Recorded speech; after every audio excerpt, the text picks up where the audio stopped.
Te voy a invitar a que vayamos a la Biblia.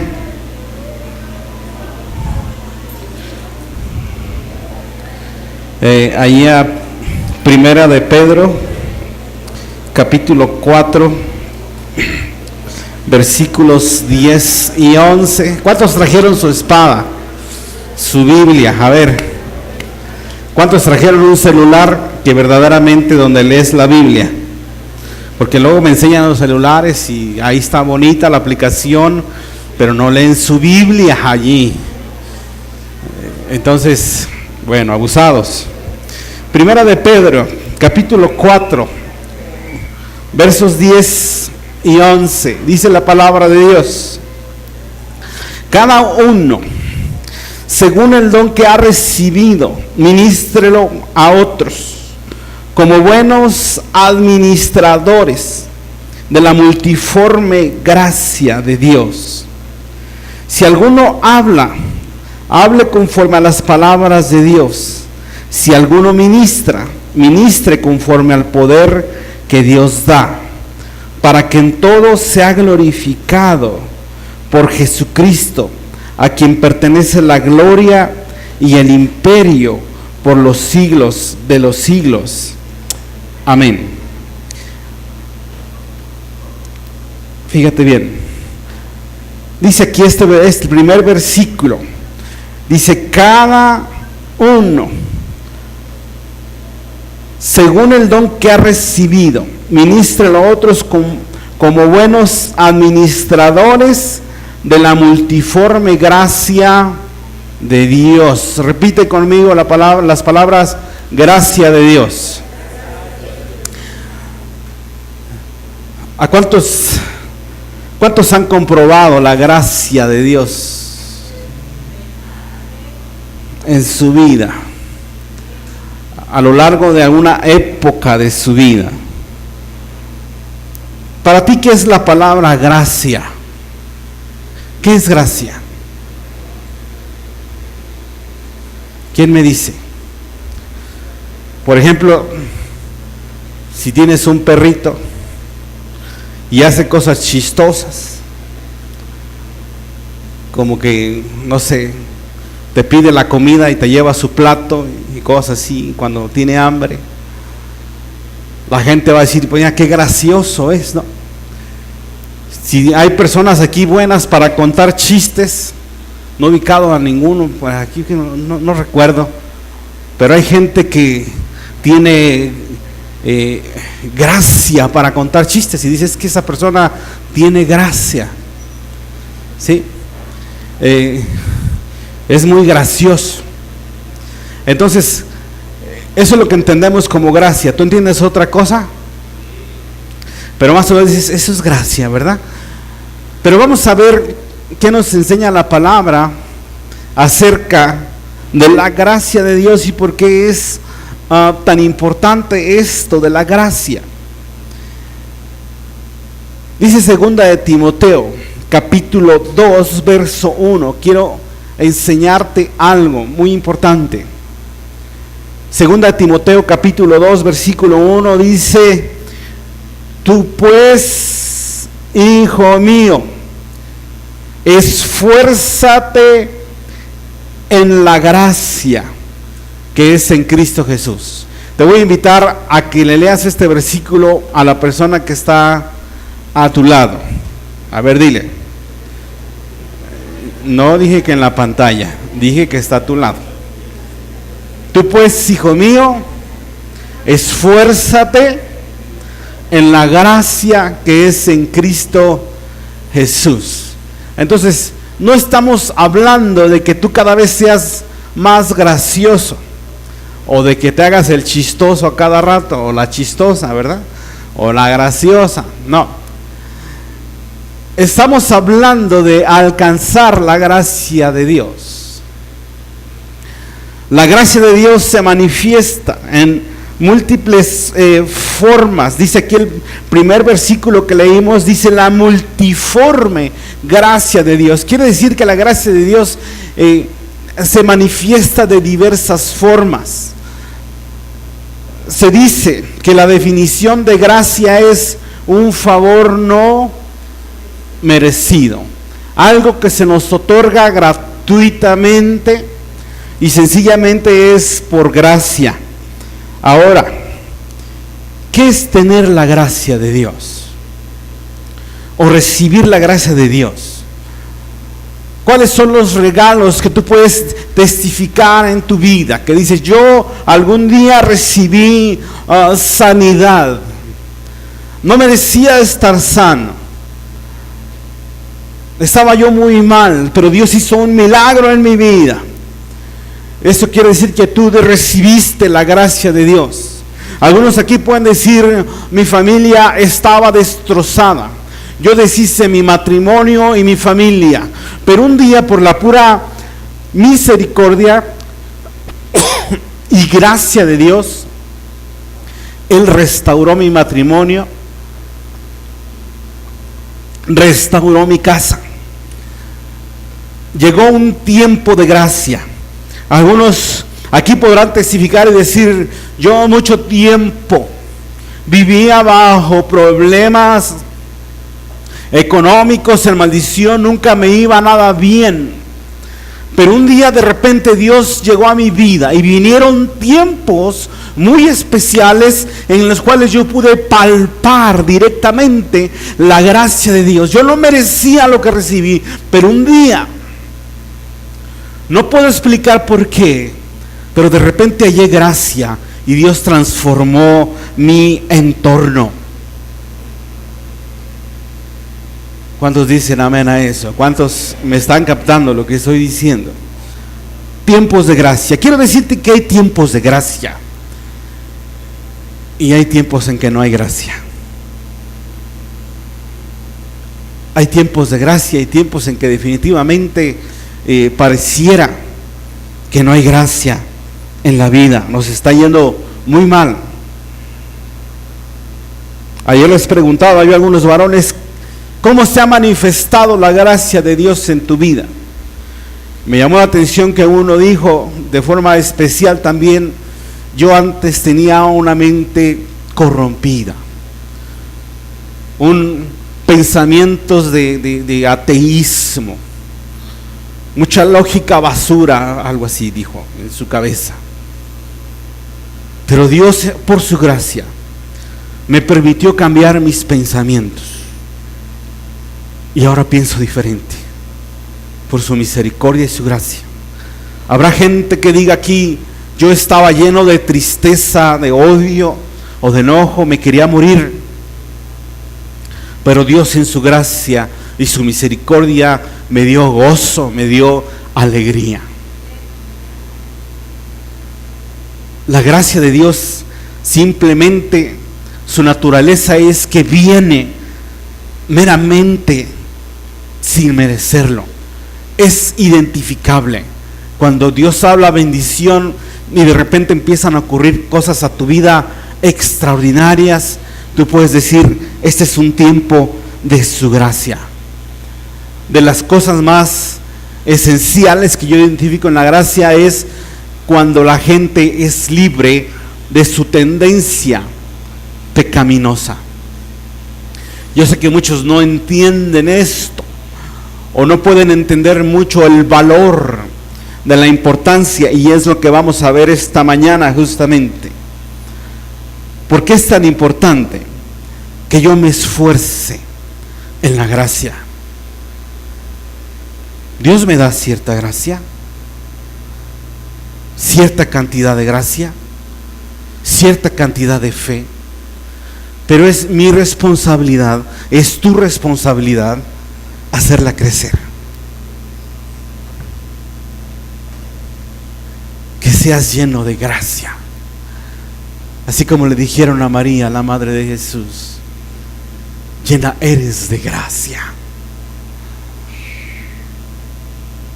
Has encontrado un favor delante de Dios de forma impresionante que vas a ser tomada en cuenta para que nazca el Hijo de Dios en tu vientre. Eso es estar lleno de gracia, encontrar el favor de Dios.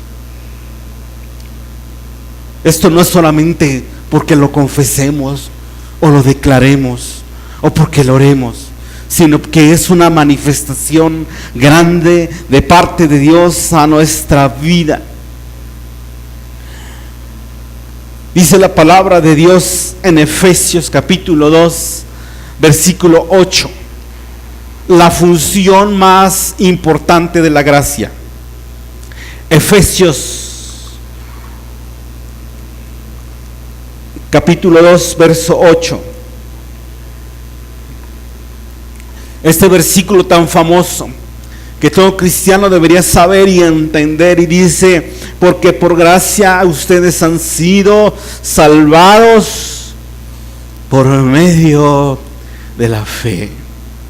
Y esto no es de ustedes, pues es un regalo de Dios. Bienaventurado cuando Dios nos salva.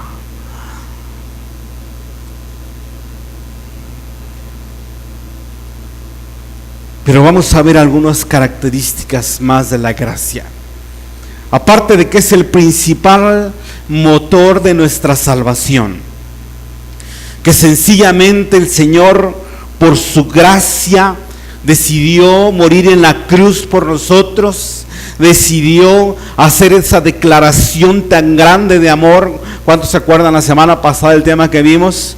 Decidió por su gracia hacer esa manifestación, y por su gracia ese milagro puede ser alcanzado por cada persona, y toda persona puede alcanzar la gracia de Jesucristo en la cruz del Calvario, y su vida puede ser redimida, puede ser salvada, sencillamente porque Jesús murió en la cruz por nuestros pecados. Pero ¿qué es alcanzar esta gracia de Dios? En la antigüedad los sacerdotes usaban vestiduras.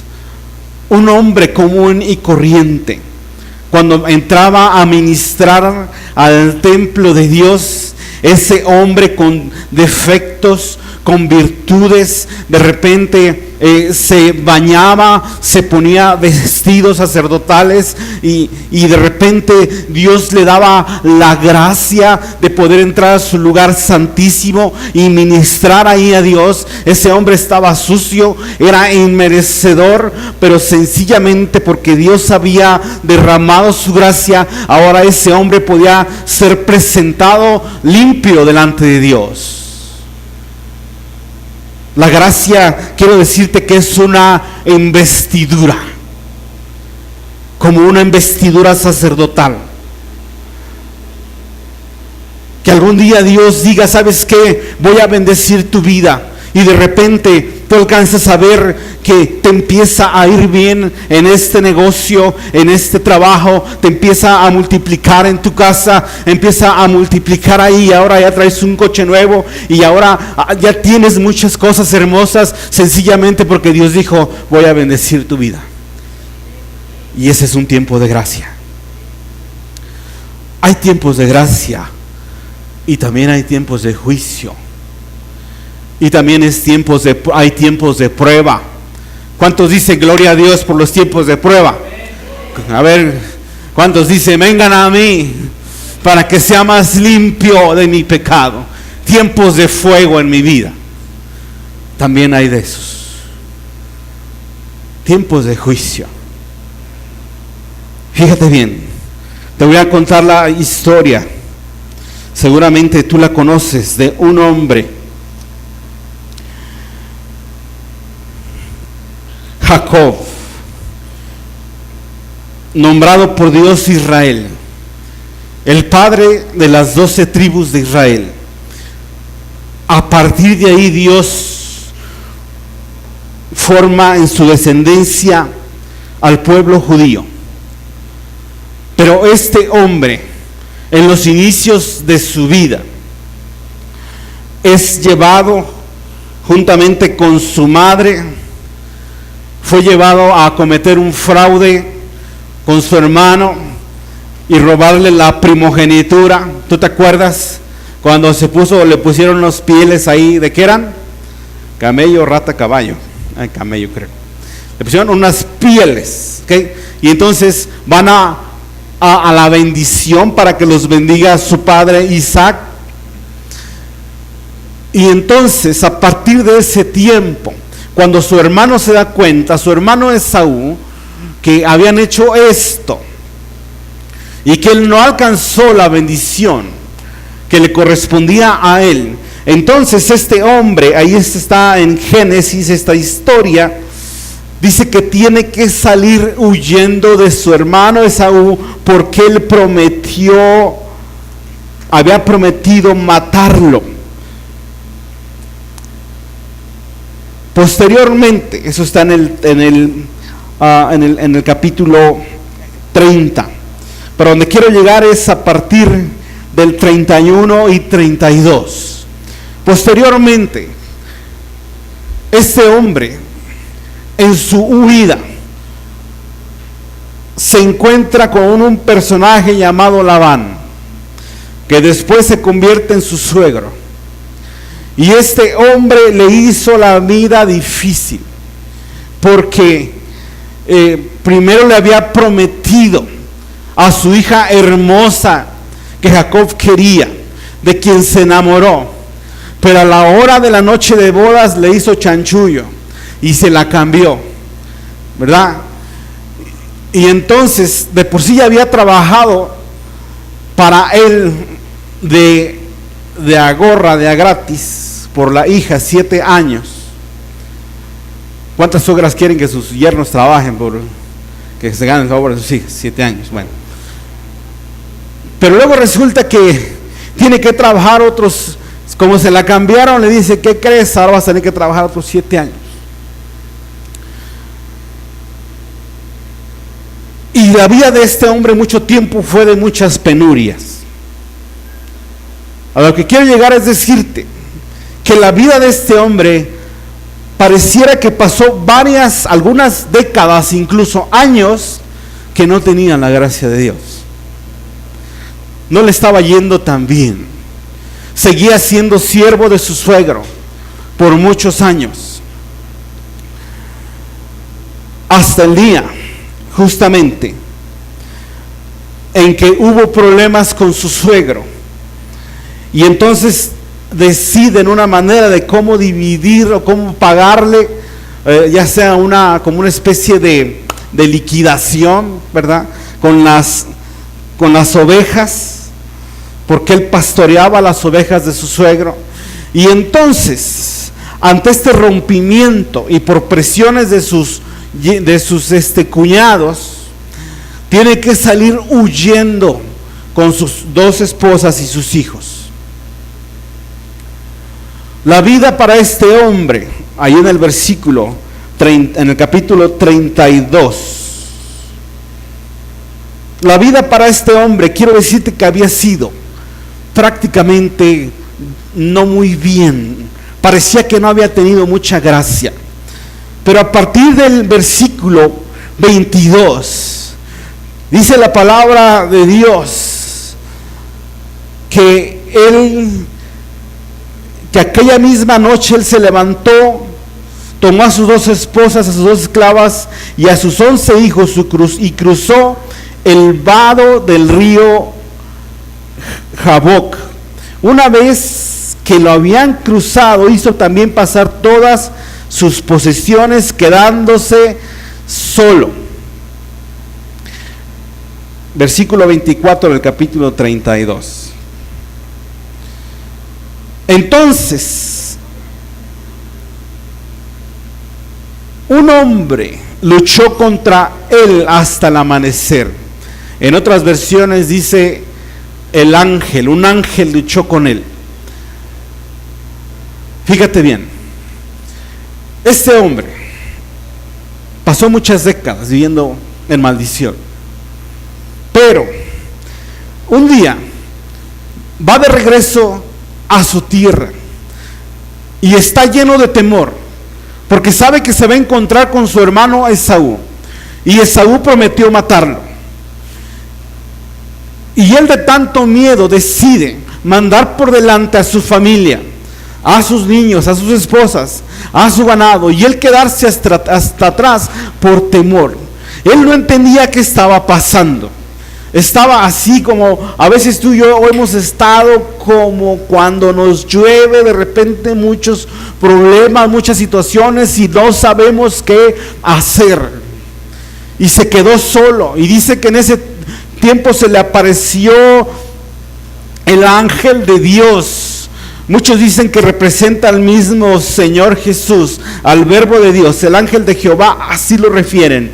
Pero dice que este hombre, el verso 25, dice: cuando este ángel se dio cuenta que no podía vencer a Jacob, le tocó la coyuntura de la cadera, y se le dislocó mientras luchaban. Entonces el hombre le dijo: suéltame, que ya está por amanecer. No te soltaré hasta que me bendigas, respondió Jacob. Repita conmigo: no te soltaré hasta que me bendigas. Quizá en esos momentos no tenemos mucha lógica en nuestra mente, en nuestro corazón. Pero así como este hombre no sabía qué había pasado en su vida, estaba abrumado, no sabía lo que había sucedido. Y lo único que se le ocurrió y se le vino a la mente: si Dios está aquí conmigo y está este ángel aquí, no lo voy a dejar ir. Y tanto se aferró. ¿Cuántos conocen esa palabra? Aferrado, ¿verdad? Tanto se aferró a Dios que dijo: ¿sabes qué? No te voy a dejar ir hasta que me bendigas.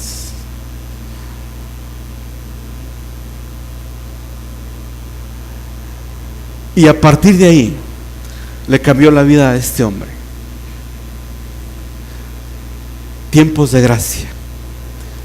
A partir de ahí su corazón es transformado. El corazón de Esaú es transformado. Y Esaú, su hermano, que le había guardado tanto rencor, viene a recibirle con los brazos abiertos, con un corazón dispuesto a abrazar a su hermano. La diferencia es sin gracia y con gracia.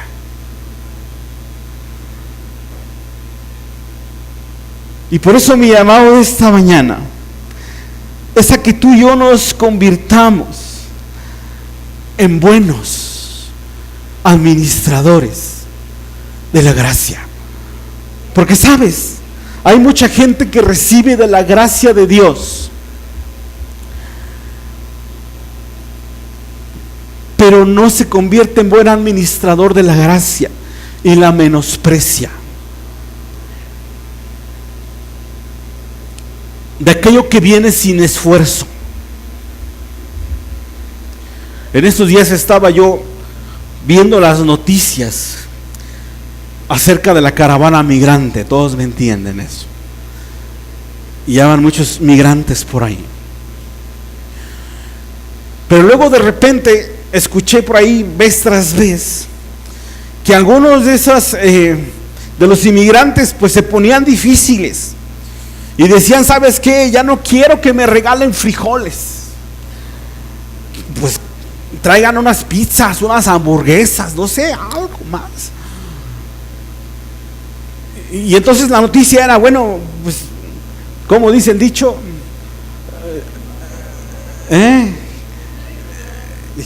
usted sabe uno, yo me sé uno que dice limosnero con garrote, ¿verdad? O sea, todavía. Entonces fíjate bien, esto es como menospreciar la gracia de Dios. Menospreciar la gracia. Oye, te están dando, cuate. Vas ahí con frío, con hambre, pues te dan algo, pues acéptalo, ¿no? Entonces, buen administrador de la gracia es, la pregunta que tenemos que hacernos es: ¿qué vamos a hacer con lo que ya recibimos? Y la Biblia nos da la respuesta. La Biblia dice: ¿sabes qué? Lo que tú y yo tenemos que hacer con el favor, con los favores que ya hemos recibido, es hacerlos crecer. Segunda de Pedro, capítulo 3, verso 18. Segunda de Pedro 3, 18. Dice: antes bien, crezcan en la gracia y en el conocimiento de nuestro Señor. Tú y yo necesitamos crecer en la gracia. ¿Será posible? ¿Será posible? Sí, Jacob lo logró.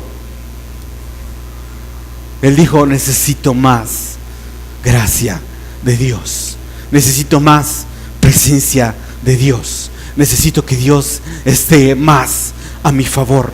No puedo solo, no voy a caminar solo. Muy bien,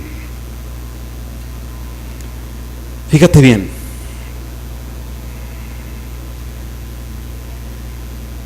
¿Cuál es tu milagro de la gracia de Dios? ¿Cuál es tu milagro? ¿Cuál será el mayor milagro que Dios pueda hacer por su gracia? ¿Lo conoces? La salvación en la cruz. ¿Qué más? Fíjate bien. El mayor milagro, gracias, que Dios puede hacer en tu vida y mi vida es, por su gracia, erradicar de ti y de mí la naturaleza pecaminosa. Porque la naturaleza pecaminosa nos va a llevar a la perdición, mas una naturaleza regenerada, restaurada, nos va a llevar con Cristo. Entonces fíjate bien, cuando alguien me dice que alguien es lleno de gracia, esto se le debe alcanzar a ver a kilómetros. Porque nadie puede decir: yo he degustado la gracia de Dios y por gracia he sido salvado. ¿Sabes qué? Eso se te tiene que ver a distancia en tu comportamiento, que ahora eres una persona que perdona, ahora eres una persona que no vive en pecado, no eres blasfemo ni rencoroso, eres una persona cada vez más celestial, con una naturaleza de Jesús en tu vida. ¿Y sabes por qué? Porque por pura gracia Dios decidió quitarnos toda la mugre y darnos una naturaleza diferente. Ese es el mayor milagro de la gracia de Dios.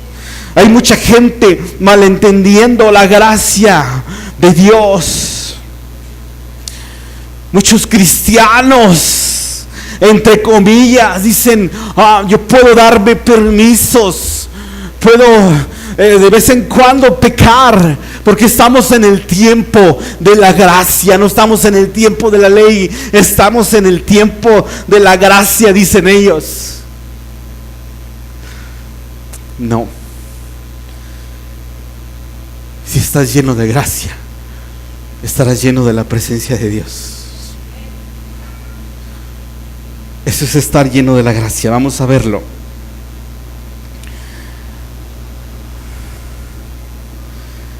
Fíjate bien.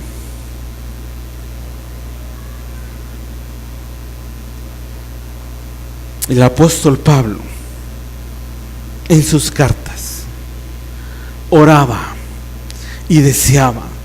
Si tú lees tu Biblia y la observas bien, les deseaba a sus discípulos que seas cada vez más lleno de la gracia de Dios, que crezcas cada vez más en la gracia de Dios. Primera de Pedro 1:2 es un ejemplo para que lo anotes. Ellos sabían que la mayor bendición venía en la vida de una persona cuando cada vez estaba más lleno de la gracia de Dios, que transforma, que santifica. ¿Sabes por qué nuestra cultura latina nos ha costado, entre otras cosas, entender mucho esto de la gracia? Porque cuando hablamos de gracia, todo el mundo me sabe decir que es un favor no merecido. Cuando hablamos de la gracia, todo el mundo me sabe decir que es algo que es de a gratis, ¿sí o no? Que es de agorra, que no cuesta nada. Pero muy pocos saben decir el propósito de la gracia. Qué bueno que entiendas que la gracia de Dios es gratis. Pero ¿cuál es el propósito de la gracia? ¿Sabes por qué? Porque buscamos siempre, tendemos a buscar todo lo regalado. Y entonces puedes ir tú a pecar continuamente. Al cabo vienes otra vez y la gracia de Dios me es suficiente. Y vas y otra vez le das vuelo a la hilacha. Al cabo la gracia de Dios otra vez a mi vida. ¿Sabes? Así no va a funcionar. Fíjate bien.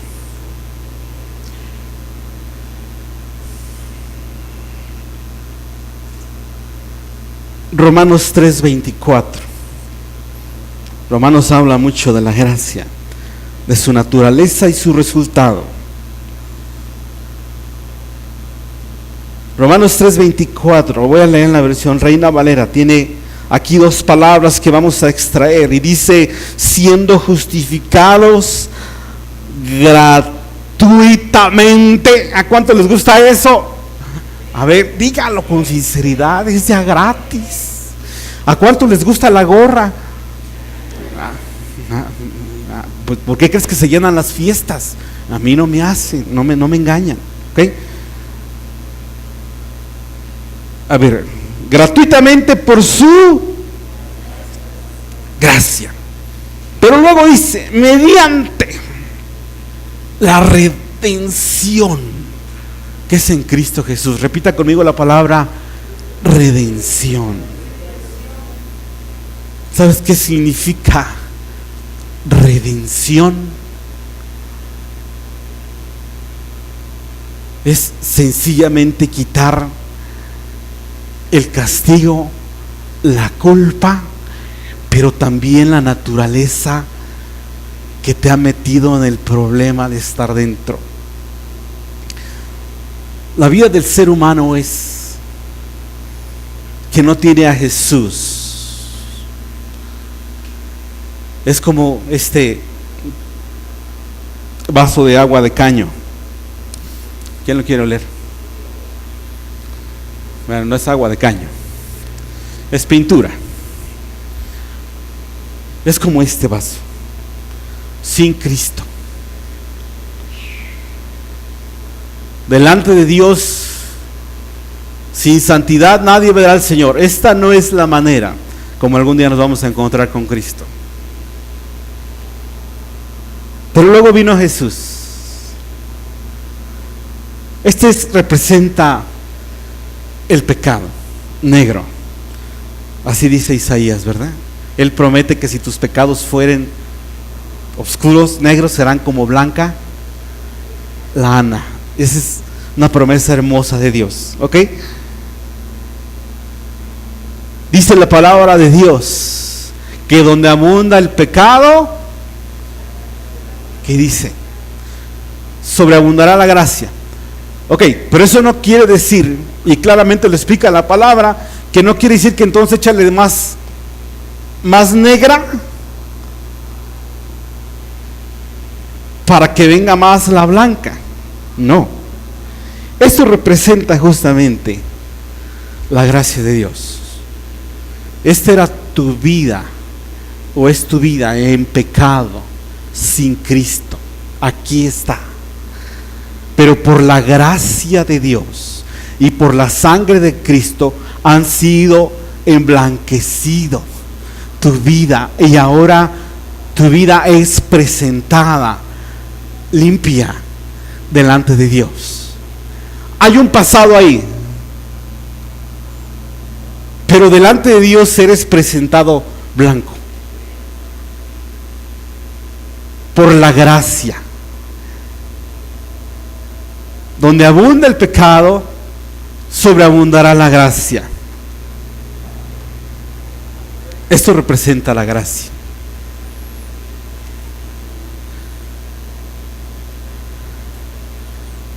Así nos quiere ver el Padre, con esta cara.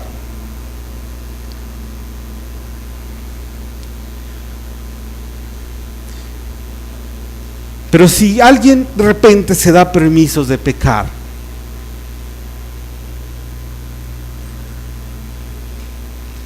¿qué sucede? ¿Qué sucede con la mezcla?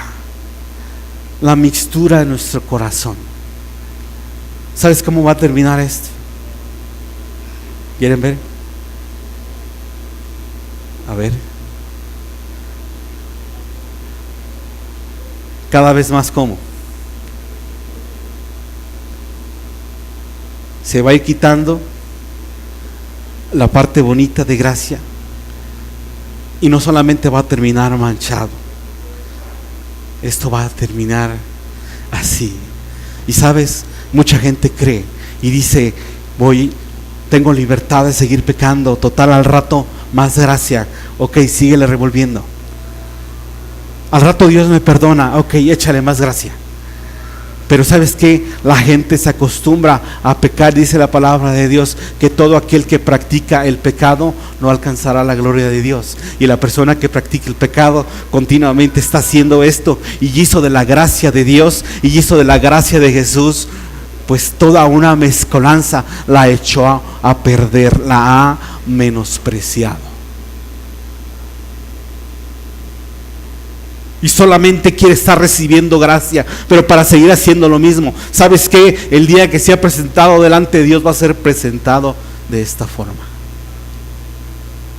Por eso la mayor gracia que tú y yo podemos recibir es que la gracia poderosa de Dios haga que tú y yo nos blinde y que nunca más tengamos la misma naturaleza y seamos presentados así por siempre delante de Dios. Como blancos, dice Apocalipsis, con vestiduras blancas. No mancharon sus vestidos. Esto es por su gracia. No veamos, fíjate bien, no le veamos únicamente lo gratis que representa la gracia, sino su propósito. Okay. Romanos 6:14 dice, porque el pecado no se enseñoreará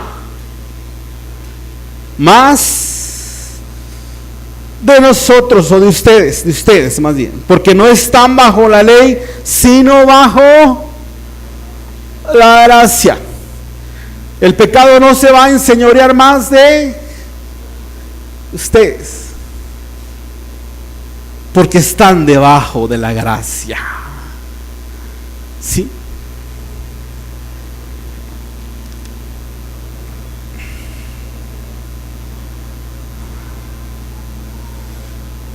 Seamos buenos administradores de la gracia. ¿Has recibido alguna gracia? Ahora sí volvemos a preguntar, ¿tú tienes alguna prueba de la gracia de Dios en tu vida? ¿Cómo estás administrando? La Biblia dice que la única manera justamente de hacernos o vernos como buenos administradores es cuando nosotros podemos tomar de la gracia que Dios nos dio y ministrarla a otros.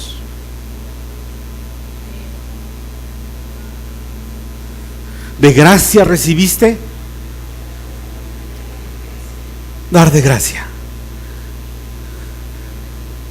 ¿Cómo se alcanza a ver a kilómetros que tú y yo tenemos la gracia de Dios, que estás llenando otras vidas de la gracia de Dios? ¿Cómo se alcanza a ver? ¿Cómo se comprueba? Cuando eres de impacto a otros. Isaías capítulo 61.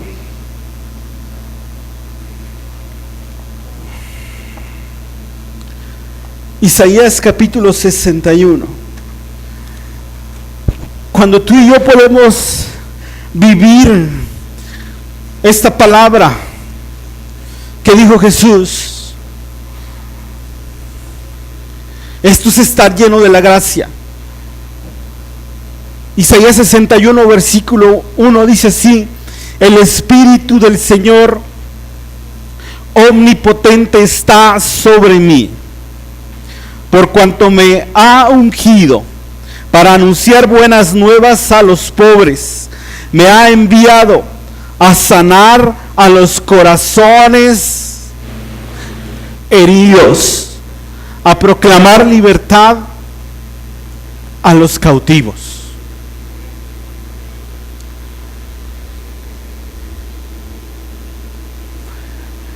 ¿Ya empezaste a administrar tu gracia? Pásenme el otro, por favor. ¿Ya comenzaste?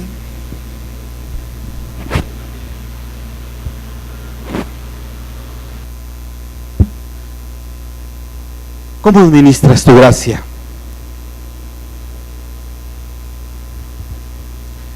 ¿Qué has hecho? ¿Qué has hecho con lo que has recibido?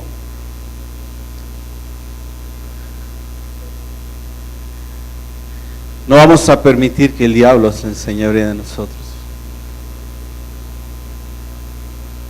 ¿Tú qué has hecho? Aquí habla dice, me ha enviado a darles corona en lugar de cenizas. Tú ya fuiste a ver esa persona que está viviendo un duelo, en luto, en tristeza. Esa persona que si nadie llega a su vida se puede convertir en una persona suicida. A los presos libertad de su cárcel. ¿Tú ya fuiste? ¿Qué tan lleno eres de gracia? ¿Y qué tanto estamos ministrando la gracia que hemos recibido a otros? Como lo leímos en Pedro, 1 Pedro capítulo 10 y 11, por favor, pónganmelo nuevamente.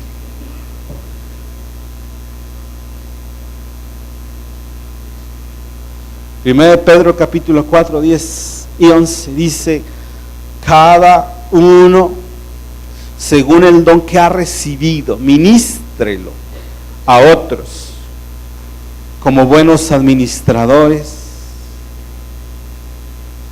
de la multiforme gracia de Dios.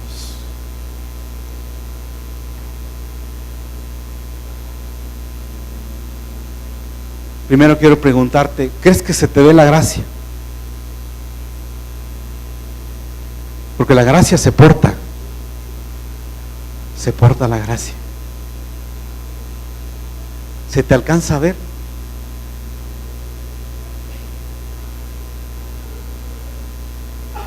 La mayor gracia sobre gracia.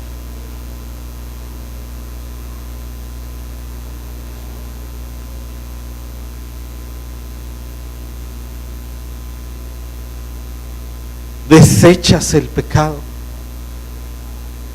Le tienes como coraje. De repente te topas con pornografía y te sientes asqueado. de repente te topas con algo injusto, con la tentación de injusticia, y viene a tu mente la reprensión y dices, no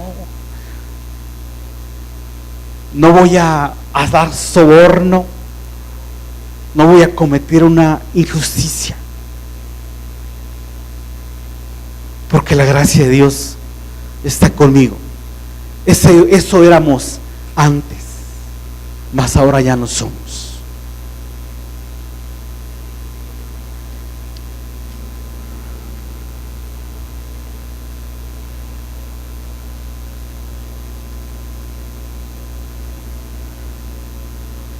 ¿Qué más hace la gracia?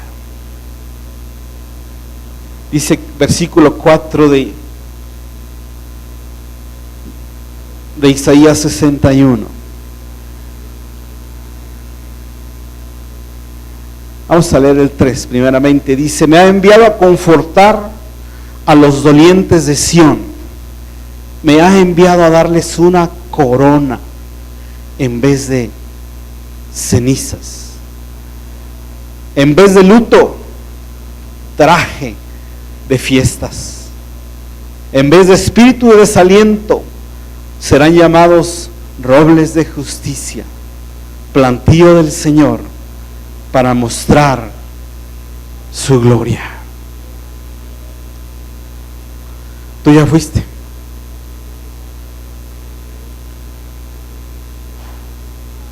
Tú ya fuiste a tocar otras vidas.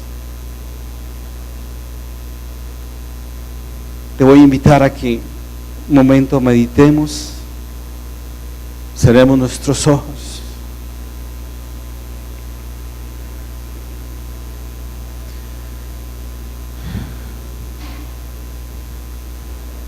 y vayamos con Dios.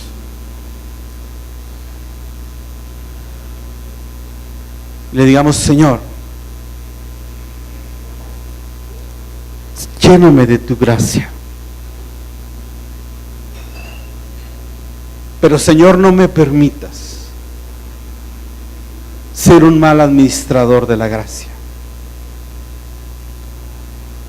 Lléname de tu gracia que restaura mi interior, que restaura mi vida.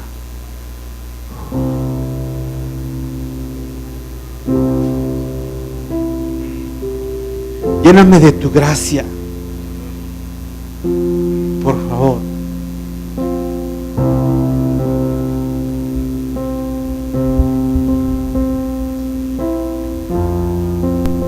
Aquí hay varias personas que necesitan urgentemente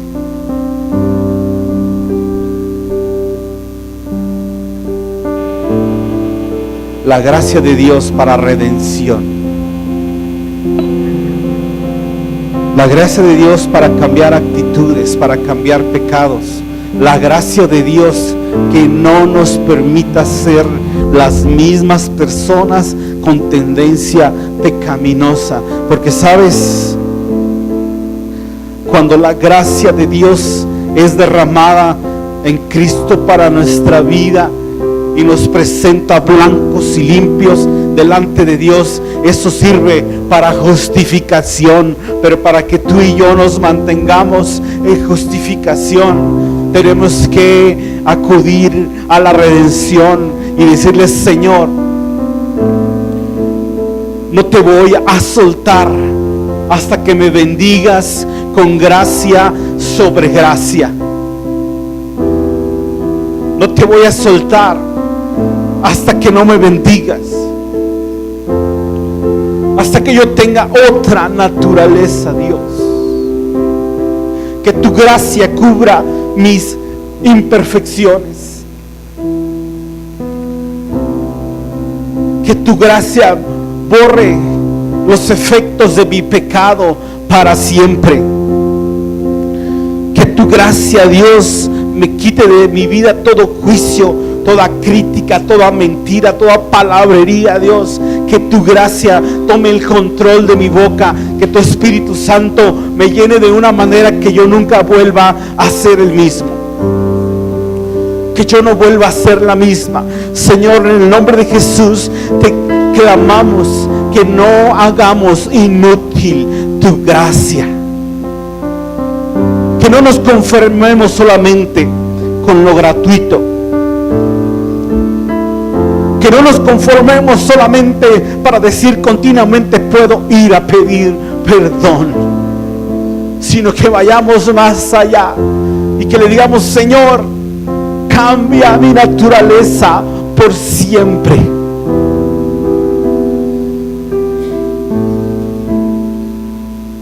Cambia mi naturaleza pecaminosa. No permitas que deje de alcanzar la gracia, que mi vida continuamente sea gris, que mi comportamiento sea gris, esté lleno de mezclas.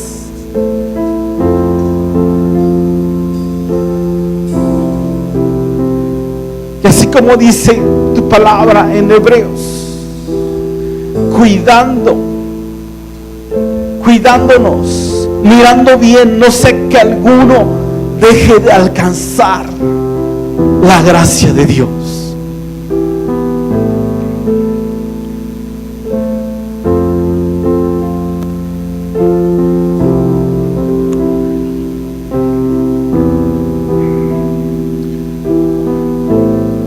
Gracia sobre gracia,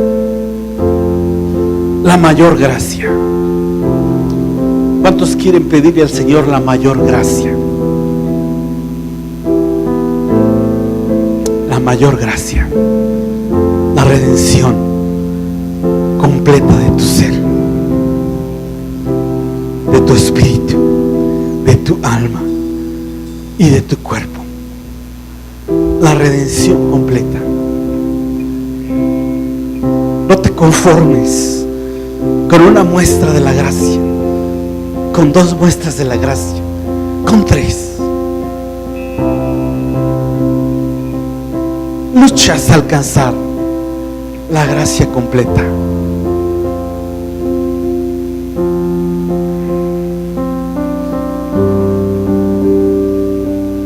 Gracias te doy, Padre, por tu amor, tu misericordia hacia nuestra vida. Haz que tu gracia nos alcance completamente. En el nombre de Jesús. Amén.